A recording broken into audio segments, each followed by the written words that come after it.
Assalamu alaikum, welcome back to the channel. I'm Abdullah and I love talking about Islamic finance and how it can change the world for the better.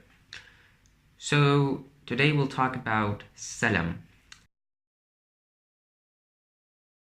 Salam by definition is a sale where the seller undertakes to supply some specific goods to the buyer at a future date in exchange of an advanced price fully paid at spot.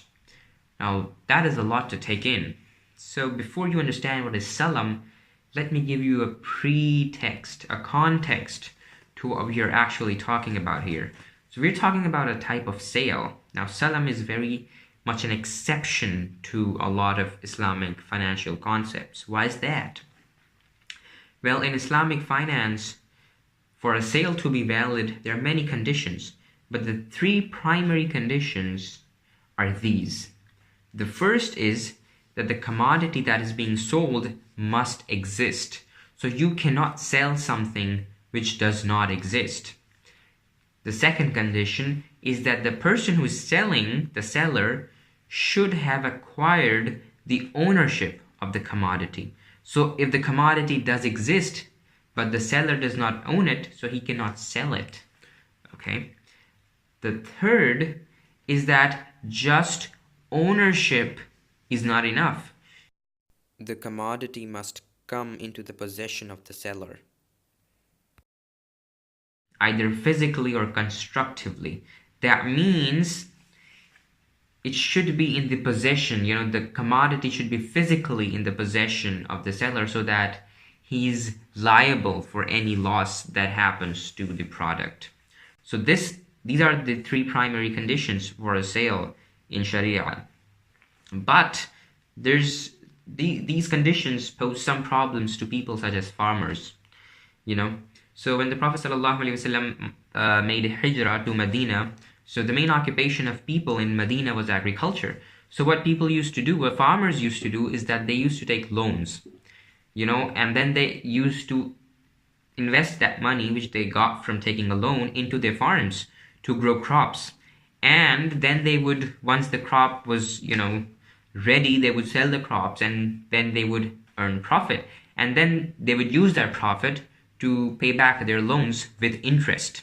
But of course, as the Quran made riba or interest haram, then they could no longer take loans. And if they could no longer take loans on interest, they could no longer grow their crops. And if they could no longer grow their crops, then how will they survive, right? So the Prophet ﷺ allowed what we're talking about right now, which is salam. So the farmers used to take in advance the price for their crops from the people to whom they were going to sell the crops. So in that way, they did not have to take interest-free loans, and at the same time, they got the price to grow their crops plus the profit in advance. So they would take that loan. Not the loan. They would take the salam. They would do salam and they would take the advanced payment. And the condition of salam is that the price has to be paid in full. Okay, not in parts, in full. And then they would invest that in their farms and their crops, and then they would grow their crops, and when the crop is ready, they would give the crops to the people who had already paid in advance for the crops. The conditions of salam, well, as will be the case with any contract of sale, the conditions would be a long list of things. But I want to give you a solid understanding of fundamentals of salam, so that you gain a conceptual understanding of what it is. So I'm going to go through some basic conditions. The first is that for the validity of salam, the buyer must pay the price in advance in full and not in parts. Because if he doesn't pay in full, then that would violate the basic wisdom behind salam, which is to fulfill the basic needs, the instant basic needs of the seller. And the second condition is that the commodity which is being sold on salam basis, its quality and quantity must be specified with such a degree of accuracy that there should be no space left for any dispute among the seller and the buyer. Okay, so this in effect means that salam cannot be affected in commodities whose exact quality or quantity cannot be determined. For example, precious stones. You maybe even to some degree you might be able to specify the quantity, but you may not able to specify the quality, as the quality of diamonds or rubies might vary every time you mine it. That's just an example. On the other hand, things which can be specified in terms of quality and quantity, such as corn or wheat or potatoes or anything else, you can specify the quantity and you can also specify the quality. You have a general idea of the quality of the product, right? And you know what it is. It's a wheat. Wheat is a wheat, right? And another point which follows from this is that salam cannot be affected on a particular commodity or from a particular field.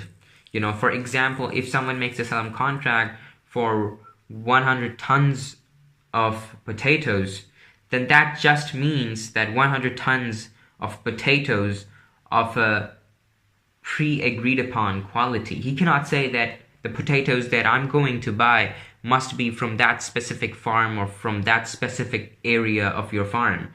Okay, so he cannot really specify a particular field or a particular commodity. As long as the quality and quantity is specified, it can be anything which conforms to that quality and quantity. The next condition is that the exact date and place of delivery must be specified in the salam contract. Another interesting point is that salam cannot be affected in respect of things which must be delivered at spot. For example, if gold is being exchanged for silver, then according to the Sharia, the delivery of both gold and silver, the exchanges must be simultaneously. And this actually makes sense because salam has been allowed keeping in mind the needs of the people keeping in mind the needs of the seller who are selling things which do not currently exist.